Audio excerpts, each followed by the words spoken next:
আসসালামু আলাইকুম প্রিয় দর্শক, আজ 14ই মে রোজ মঙ্গলবার চলে আসলাম আজকের দুপুরের ওয়েদার আপডেট নিয়ে। আজ সারা বাংলাদেশের আবহাওয়া পরিস্থিতি কেমন থাকতে পারে, বিকেলের দিকে কোনো কালবৈশাখী ঝড়ের সাথে শিলাবৃষ্টি বা বজ্রবৃষ্টি হতে পারে কিনা, এ বিষয়ে নতুন কি ওয়েদার আপডেট ম্যাপ থেকে জানা যাচ্ছে, এ তথ্যটি জানিয়ে দেব।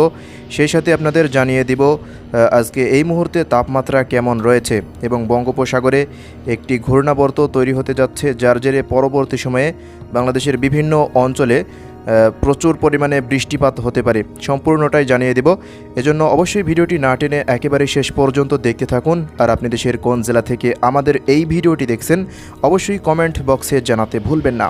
তো প্রিয় দর্শক, আপনারা এই মুহূর্তে লক্ষ্য করছেন বাংলাদেশের প্রায় প্রত্যেকটা বিভাগের ওপরে আকাশ আংশিক মেঘলা রয়েছে এবং পুরোপুরি ভ্যাপসা গরমও রয়েছে। সেই সাথে সকাল থেকেই রোদের তেজ বেড়েই চলেছে, সারা দেশেই তীব্র গরম বইছে। এখন বৃষ্টিপাতের যে মাত্রাটা ছিল সেটি একেবারেই কমে গিয়েছে। আগামী 5 থেকে 7 দিনের মধ্যে সারা দেশে তেমন বৃষ্টিপাতের সম্ভাবনা একেবারেই নেই। বৃষ্টিপাতের সম্ভাবনা রয়েছে সিলেট, ময়মনসিংহ ও রংপুর বিভাগের 2-1 অঞ্চলে। এটি আকস্মিকভাবে মেঘ তৈরি হয়ে হতে পারে, তবে বৃষ্টিপাতের সম্ভাবনা আগামী 5 থেকে 6 দিনের মধ্যে নেই। চট্টগ্রাম, ঢাকা, বরিশাল, এরপরে রয়েছে খুলনা, এদিকে রাজশাহী বিভাগ, এইসব অঞ্চলগুলোয় আগামী কয়েকদিনের মধ্যে তেমন বৃষ্টিপাতের সম্ভাবনা নেই। তবে রাজশাহী, এছাড়া কুষ্টিয়া, এদিকে চুয়াডাঙ্গা, যশোর, এইসব অঞ্চলগুলোর উপরে আবারও আসছে সেই তীব্র তাপপ্রবাহ। আগামী কয়েকদিনের মধ্যে তাপমাত্রা আরও বেড়ে যাবে। তো এই মুহূর্তে তাপমাত্রা কেমন রয়েছে সেটি জানিয়ে দেওয়ার জন্য আমি এখনই চলে যাচ্ছি তাপমাত্রাবাহী মোডে। যে দর্শক, তাপমাত্রা মোডে চলে আসলাম। আপনারা লক্ষ্য করতে পারছেন এই মুহূর্তে বাংলাদেশের তাপমাত্রা অনেকটাই বেড়ে গিয়েছে। এই যে ঢাকা বিভাগে 35, এছাড়া রাজশাহীতে 34, এদিকে রংপুর, ময়মনসিংহ এবং সিলেটে 32, 34, 33 এমন। এদিকে চট্টগ্রাম বিভাগে দেখাচ্ছে 33, বরিশালে 34, খুলনাতে রয়েছে 34, এছাড়া মেহেরপুরে লক্ষ্য করতে পারছেন আপনারা, মেহেরপুরে 35। তো আগামী কয়েকদিনের মধ্যেই তাপমাত্রা ফের বেড়ে যাবে। আপনাদের দেখাচ্ছি এই যে তাপমাত্রা আগামীকাল অনেকটাই বেড়ে যাচ্ছে। এরপর পরবর্তী সময়ে তাপমাত্রা প্রায় 40 ডিগ্রি সেলসিয়াসের আশেপাশে আবার চলে আসছে। এই যে ভারতের পশ্চিমবঙ্গের দিকে আপনারা লক্ষ্য করছেন, এদিকে অলরেডি 17ই মের পর তাপমাত্রা এই যে 44, 45, এই যে এইসব অঞ্চলগুলো খেয়াল করতে পারছেন আপনারা।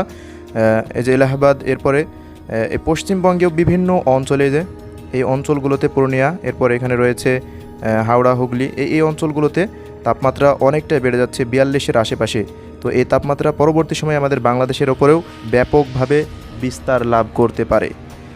তো তাপমাত্রা আস্তে আস্তে বাড়বে, বৃষ্টিপাতও কমবে। তবে বৃষ্টির একটি সুখবর রয়েছে, যেহেতু বঙ্গোপসাগরে একটি নিম্নচাপ তৈরি হতে চলেছে, যার জেরে পরবর্তী সময়ে সারা বাংলাদেশে আবারও একটি বৃষ্টি আসতে চলেছে, যেটি প্রায় 8 থেকে 10 দিন মতো চলতে পারে।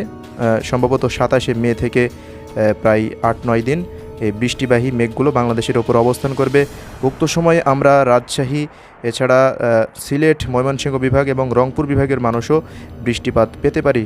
সেই সাথে ঢাকা বিভাগেরও কয়েকটি অঞ্চলে আকস্মিকভাবে বৃষ্টি থাকবে। তবে আজকের যে ওয়েদার আপডেট, এই আপডেটে হচ্ছে যে আজ আগামী 24 ঘন্টার মধ্যে বৃষ্টিপাতের তেমন সম্ভাবনা নেই। পাশাপাশি আগামী কয়েকদিনে কেমন আবহাওয়া পরিস্থিতি থাকতে পারে, এজন্য আমি বৃষ্টিবাহী মোডে চলে যাচ্ছি পরবর্তী কয়েকদিনের বৃষ্টিপাত নিয়ে। তো প্রিয় দর্শক, চলে আসলাম এই যে বৃষ্টিবাহী মোডে। আগামী কয়েকদিন কেমন বৃষ্টিপাত থাকতে পারে আপনারা এই মুহূর্তে লক্ষ্য করতে পারছেন। আগামী 2-1 দিনের মধ্যে তেমন বৃষ্টির সম্ভাবনা রয়েছে শুধুমাত্র এই যে পঞ্চগড় এবং লালমনিরহাট, এইসব অঞ্চলগুলোই, যে এই স্থানের নাম হচ্ছে ডিমলা, এইসব অঞ্চলগুলোয় হালকা মাঝারি বৃষ্টিপাত আগামী 24 ঘন্টা রয়েছে। এছাড়া পুরো বাংলাদেশে তেমন বৃষ্টিপাতের কোনো সম্ভাবনা নেই। এছাড়া প্রিয় দর্শক, পরবর্তী 24 ঘন্টার মধ্যেও তেমন উল্লেখযোগ্যভাবে বৃষ্টিপাত লক্ষ্য করা যাচ্ছে না। তো পরবর্তী সময়ে বৃষ্টিপাত হয়তোবা কয়েকটি অঞ্চলে আকস্মিকভাবে মেঘমালা সৃষ্টি হয়ে পরবর্তী সময়ে বৃষ্টিপাত ঘটাতে পারে। এছাড়া তেমন আবহাওয়ার পূর্বাভাসে বৃষ্টিপাতের তেমন তথ্য এই মুহূর্তে আমাদের হাতে নেই। এছাড়া স্যাটেলাইট মোড থেকেও বৃষ্টিপাতের কোনো তথ্য জানানো যায়নি।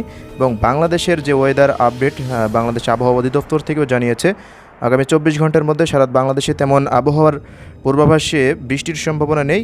তবে তাপমাত্রা থাকবে রাজশাহী, এছাড়া কুষ্টিয়া, সাতক্ষীরা, এদিকে যশোর, লোহাগাড়া, খুলনা, সাতক্ষীরা, এইসব অঞ্চলগুলোতে তাপমাত্রা আরও তীব্র আকার ধারণ করবে।